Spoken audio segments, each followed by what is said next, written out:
Steel, आओ एक मजबूत घर बनाते हैं। अस्सलाम वालेकुम, मैं हूं आपकी मेज़बान और मैं मौजूद हूं निज़ाम टीवी की स्क्रीन पर। आज मेरे साथ एक और शायर जो है वो मौजूद हैं, और ये जो शायर हैं इनका जो तारुफ़ करवाना जो है वो मेरे लिए जो है वो मुश्किल इसलिए है कि ये बहुत सीनियर भी हैं और बहुत मरूफ़ हैं, और इनका नाम जो है अदबी दुनिया में जो है किसी तारुफ़ का मुहताज नहीं है। ये जानी पहचानी शख्सियत हैं। इनकी शेरी खिदमात, इनकी अदबी खिदमात या इनका जो समाजी किरदार है वो हमारे सामने जो है एक रोशन मिसाल की तरह है। तो आइए करते हैं इनसे बातचीत। तो हमारे साथ मौजूद हैं मुमताज़ राशिद लाहौरी साहब। अस्सलाम वालेकुम। वालेकुम अस्सलाम जी, बहुत शुक्रिया। सर कैसे हैं आप? अल्लाह का शुक्र है, बिल्कुल ठीक। आज जो है आप यहाँ पे मौजूद हैं तो मैं समझती हूँ कि ये मेरे लिए बहुत ही ज़्यादा खुशी का बायस है, क्योंकि आपका जो है हवाला लाहौर में बड़ा मोतबर हवाला है। और सिर्फ लाहौर में ही नहीं, आपने तो कतर में भी जो है वो 37 साल आपने कतर में गुजारे और वहाँ भी जो है अदबी खिदमात जो है वो सर अंजाम दी। तो सबसे पहले मैं ये जानना चाहूँगी कि आपने जो शेर गोई की इब्तिदा है वो कैसे की? स्कूल लाइफ में शुरू हो गई थी, मैं 9वीं 10वीं जमात में था, लेकिन वो बड़ी पुख्ता शायरी नहीं थी, कच्ची पक्की शायरी थी।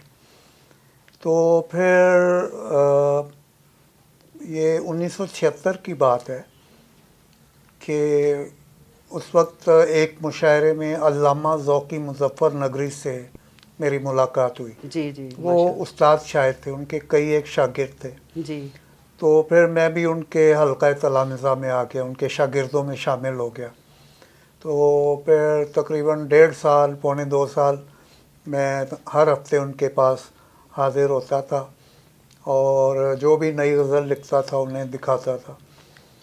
तो बाकायदा यानी शायरी का जो सफ़र है वो 1976 में शुरू हुआ, और फिर अगले साल के आखिर में मुझे कतर का वीज़ा मिल गया। जी जी जी। तो मुझे रोज़गार के लिए वहाँ जाना पड़ गया, लेकिन फिर भी उन दिनों ख़त व किताबत जो थी जी, वो एक बड़ा अहम वसीला था। तो ख़त व किताबत के ज़रिए भी मैं अपने उस्ताद मोहतरम से इस्लाह लेता रहता था। जी जी। तो ये जो कच्ची पक्की शायरी है, ये जब आपकी जो है पुख्तगी की तरफ चली, तो उस दौर की जो शायरी होती है ना वो बड़ी, मैं समझती हूँ कि एक ख़ास किस्म का कलाम होता है। तो उसके वो हमें कुछ सुनाएं ताकि हमें पता चले कि जब आपने आगाज़ किया और उस आगाज़ से जब आप आगे बढ़े तो वो क्या जो है शेरी कलाम है। वो देखिए, वो लड़कपन का या नौजवानी के आगाज़ का मिजाज हो रहा ज़माना था होता है। जी। वो एक रूमानी जज्बात जो होते हैं उनका एक वफूर होता है। तो आदमी उस दौर में शायरी भी वैसे ही पढ़ता है जी बिल्कुल, हर दौर के तकाज़े अलग होते हैं ना। उसी असर के तहत वो फिर रूमानी शायरी ज़्यादा उस दौर में हुई, लेकिन उसमें फ़नी लिहाज से काफ़ी कमी रह जाती थी। जी जी। तो मसलन एक मिसरा तरह भी उन दिनों दिया जाता था, तो वो मिसरा दे के तो मुशायरे कराए जाते थे। जी। तो सभी लोग उस मिसरा पे लिखते थे। जी जी।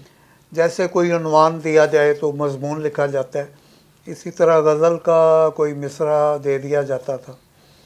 तो वो एक मिसरा दिया गया कि किसी सुनी हुई आवाज़ से पुकार मुझे।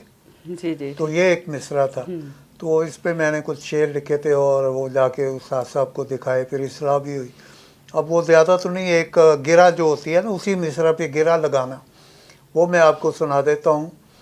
कि वो था कि एक मसले का मिसरा था कि जला रही है सुलगती हुई बहार मुझे। तो वो मिसरा जो था उस पर गिरा लगाई थी कि मेरे शऊर से बाला है अजनबी सी सदा, मेरे शऊर से बाला है अजनबी सी सदा, किसी सुनी हुई आवाज़ से पुकार मुझे। तो इस तरह की मशक जो होती थी गज़लों की वो बढ़ती रही। फिर तकरीबन 1.5 साल में काफ़ी मुशायरे भी लाहौर में पड़े। कतर जाने से पहले उस्ताद मोहतरम के साथ ही हम पूरी टोली चले जाते थे शागिर्दों की। तो अब तो आप खुद जो है वो इस मुकाम पर हैं कि दूसरों की इस्लाह जो है वो कर रहे हैं, तो क्या है आप एक ऐसा हल्का जिसकी आप इस्लाह करते हैं या वो आपसे इस्लाह जो है तलब करते हैं? वो जो मेरे उस्ताद थे ना, वो तो उन्होंने तो समझे कि अपनी पूरी ज़िंदगी वक्फ की हुई थी इसी शेर व काम अदब के की लिए। खिदमत। वो रिटायरमेंट लाइफ थी उनकी, वो मुदर्रिस थे, जी तो उनका नॉलेज भी बहुत था। और वो उस्ताद इब्राहिम ज़ौक़ एक बड़े नामवर शायर गालिब के दौर के हुए, जी जी जी उनके वो पर नवासे भी थे। माशाल्लाह, तो उनका बड़ा नाम। घराना पूरा शायरी का घराना था। जी तो वो जो उनका मकाम था सिखाने में, वो तो हमारे बस में नहीं है, लेकिन जो कुछ उनसे सीखा या बाद में अपने मुताले से या अपने मुशाहिदे से जो थोड़ी सी दस्तरस हासिल हुई है शायरी पे, उसकी बिना पे जो हमारे नए साथी हैं उनको गाहे गाहे कोई ना कोई इस्लाह जो बताते है वो रहते आप हैं कि करते भाई रहते हाँ हैं। ये जी ऐसे नहीं करना, ऐसे नहीं करना। जी जी तो बाद उनमें ऐसे भी हैं कि जो खुद भी दिखा लेते हैं कि हमें ये कलाम सुनाना है, तो ज़रा एक नज़र देख लें, तो उनको थोड़ी सी रहनुमाई दे देते हैं। मैं समझती हूँ कि ये भी बहुत है कि अगर कोई एक नज़र डाल के हाँ। आपको बता देता है तो ये भी बड़ी बात है। जी बिल्कुल। तो अब हम लेते हैं वक्फा, और वक्फे के बाद हम दोबारा आएंगे निज़ाम टीवी की स्क्रीन पर। तो हाज़रीन, आप भी रहिएगा हमारे साथ मौजूद, क्योंकि हमारे साथ जो शायर हैं ये अपनी तर्ज के एक मुनफरिद शायर हैं, और आप यकीनन इनका कलाम सुनना जो है पसंद करेंगे। हर गली, हर मोहल्ले, हर शहर और हर गांव में ये खामोश खड़े घर कई बातें सुनाते हैं, बुजुर्गों की कहानियां याद करवाते हैं, खुशियों भरे लम्हात का गीत गाते हैं, कुछ ख्वाबों की ताबीर सच कर दिखाते हैं। ये घर माँ बाप की छांव में मुस्कुराते हैं, रिश्तों में जिंदगी जगाते हैं। ये घर इबादतों का समर बन जाते हैं, कई नस्लों में ईमान और यकीन सजाते हैं। ये खामोश खड़े घर सबसे कहते हैं, घर हमेशा रिश्तों के दरमियान मोहब्बत से बनते हैं, और मजबूत घर मॉडल स्टील के साथ। आओ एक मजबूत घर बनाएं। हाँ जी, तो मैं भी यहाँ पर मौजूद हूँ, और मेरे साथ जो शायर हैं वो भी यहीं पर हैं, क्योंकि हम उनसे उनका कलाम सुने बगैर उन्हें जाने नहीं देंगे। तो अब दोबारा मैं सवालात की तरफ बढ़ रही हूँ, मुमताज़ राशिद लाहौरी साहब की तरफ। तो राशिद साहब, आप मुझे ये बताएं कि आपने जो अदब की हर सिन्फ है उसमें तबाह आज़माई की है, तो सबसे ज़्यादा जो है आपको क्या लिखना अच्छा लगता है? वाकई हमदो नात भी लिखी, नज़में भी लिखी, गज़लें, कतात और तंज़ो मज़ाह की शायरी भी लिखी, फिर पंजाबी शायरी जो है वो भी। लेकिन सच्ची बात यह है कि जो गज़ल गोई है उसमें दिल ज़्यादा लगता है। इसी तरह कता निगारी जो एक सिन्फ़े सुखन है, कता निगारी में मेरे 2-3 मजमूए आए कतात के, तो ये मेरा एक ख़ास रुझान रहा। गज़ल के भी चार मजमूए आ चुके हैं और कतात के भी 3।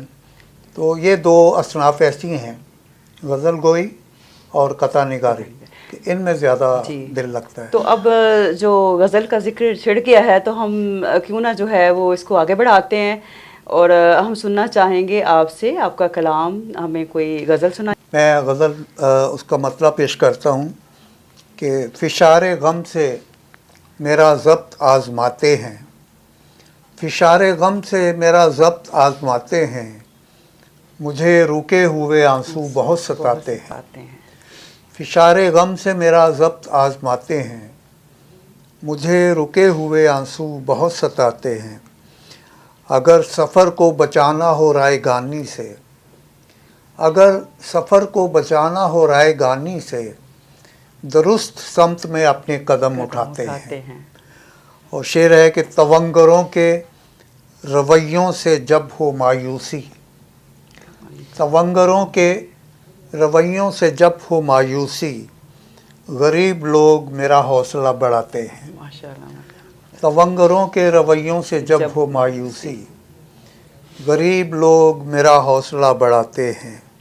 हमारे यार हैं अखबार के मिजाज शनास, हमारे यार हैं अखबार के मिजाज शनास, मिजाज ही के मुताबिक खबर लगाते हैं। हमारे यार हैं अखबार के मिजाज शनास, सही है, मिजाज ही के मुताबिक खबर लगाते हैं। اور ستم شعار فصیلیں اٹھا رہے ہیں مگر ستم شعار فصیلیں اٹھا رہے ہیں مگر مہان لوگ فصیلوں میں در بناتے ہیں. ستم شعار فصیلیں اٹھا رہے ہیں مگر مہان لوگ فصیلوں میں در بناتے ہیں. اور جنہیں خبر ہے شجر کٹ رہے ہیں شام و سحر. جنہیں خبر ہے شجر کٹ رہے ہیں شام و سحر وہ دوسروں سے زیادہ شجر اگاتے ہیں. ماشاءاللہ بہت اچھا. جنہیں خبر ہے شجر کٹ رہے ہیں شام و سحر وہ دوسروں سے زیادہ شجر اگاتے ہیں. اور یہ شعر دیکھیں, بہت سے شعر بڑھاتے ہیں میری بینائی. بہت سے شعر بڑھاتے ہیں میری بینائی. بہت سے شعر مجھے فلسفہ سکھاتے ہیں. واہ واہ واہ. بہت سے شعر بڑھاتے ہیں میری بینائی. بہت سے شعر مجھے فلسفہ سکھاتے ہیں. اور کبھی صدا مجھے آتی ہے دشت و صحرا سے. کبھی صدا مجھے آتی ہے دشت و صحرا سے. کبھی مری کے مناظر مجھے بلاتے ہیں. کبھی صدا مجھے آتی ہے دشت و صحرا سے. کبھی مری کے مناظر مجھے بلاتے ہیں. اور مقطع ہے کہ سرے فصیل بصیرت میرے دیے راشد. سرے فصیل بصیرت میرے دیے راشد ہوا کے سامنے اپنی ہوا بناتے ہیں.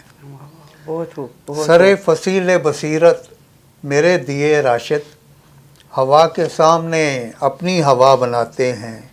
فشار غم سے میرا ضبط آزماتے ہیں.